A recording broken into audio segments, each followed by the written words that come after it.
Antibiotics and Resistance by Joshua Vargas. In this presentation, I will be discussing issues surrounding antibiotic usage and its relationship to bacterial resistance.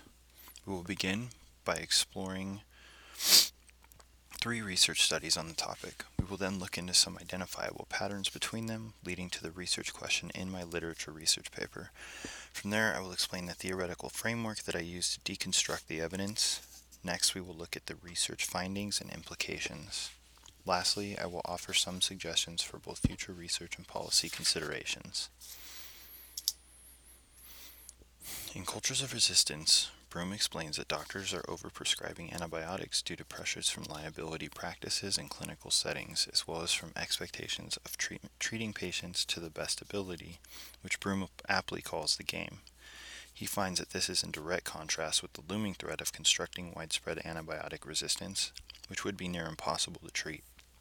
However, in interviews, the doctors expressed the knowledge of the dilemma, but felt that it was ethically required in their duties to treat patients at the highest level. If a single patient ended up sick or worse as a result of underprescribing, they would have failed in the due care of their patient. There is an inherent conflicting dichotomy built into the healthcare when it comes to antibiotics. Broom concludes that without change in the field of medicine's practicing standards, there is unlikely to be a change in the prescribing habits of practitioners. Brooks presents in his research that there could be a source of nosocomial infections in an unlikely place in the hospital setting. His team grew cultures taken from swabbing antibiotic soap dispensers from around a hospital. He found that most of the dispensers had high levels of difficult-to-treat resistant strains of bacteria such as MRSA.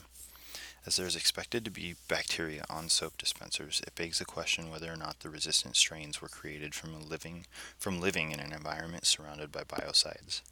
If the soap was plain, without antibiotics, it is unlikely they would evolve to become resistant to a chemical they aren't even exposed to.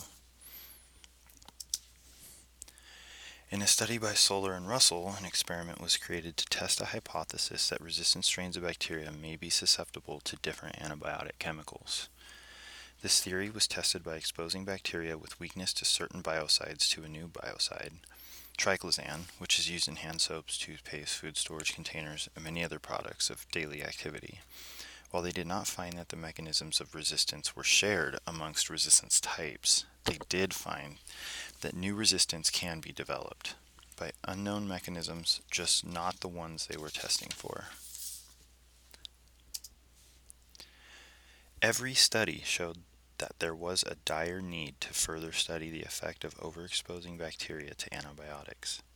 In each case, it seems that it is uncontrolled in delivery and difficult to quantify in terms of danger.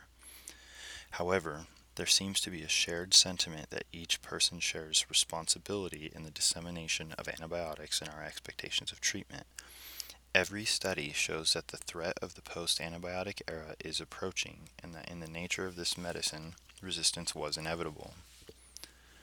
Therefore, controls need to be set to reduce the rate of usage and increase the study to better decide when it is appropriate to administer. While each study acknowledged the risks of resistance in scientific and clinical settings, they do not address the element of antibiotic usage in the general public.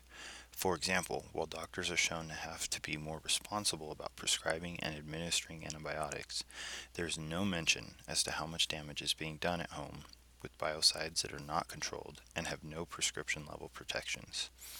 Triclosan is a common household antibiotic chemical that is being used with no evidence that it actually benefits or serves a purpose above that which regular detergents achieve.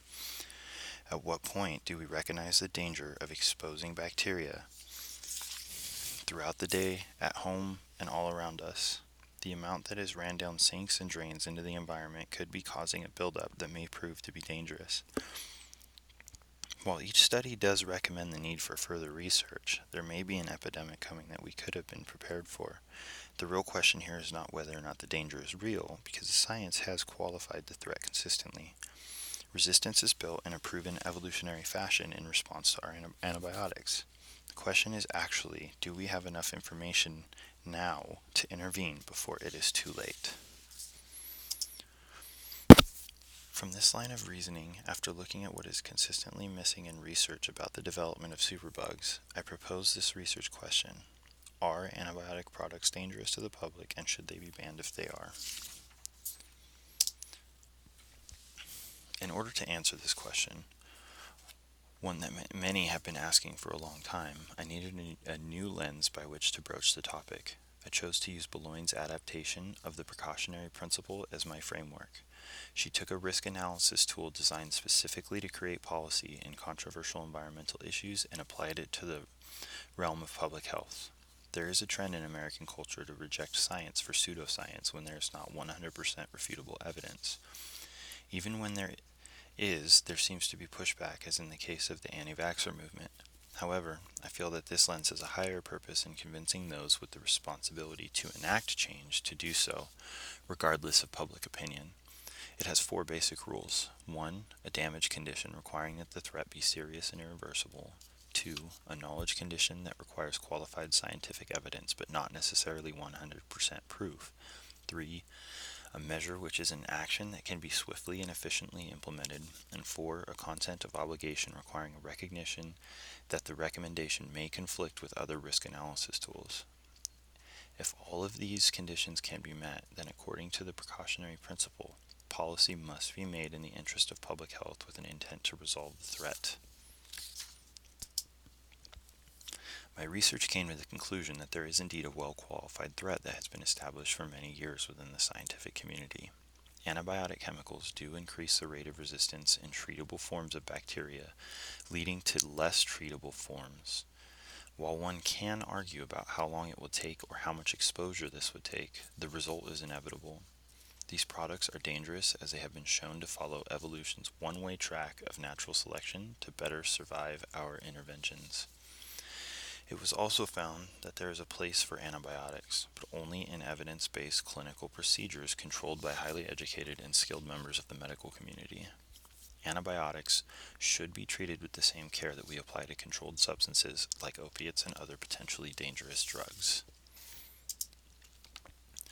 The implications of my research indicate that we could irreversibly transform bacteria to a form that we cannot treat or cure. In fact, we have known this was coming for a long time.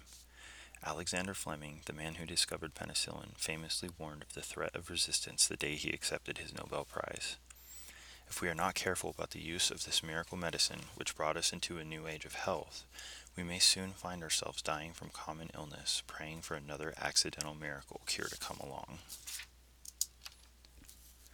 It is with this perspective that I think we should not only ban these chemicals outright in public, uncontrolled usage, we should also be calling for further research into new antibiotics and the study of the mechanisms behind resistance. Thank you.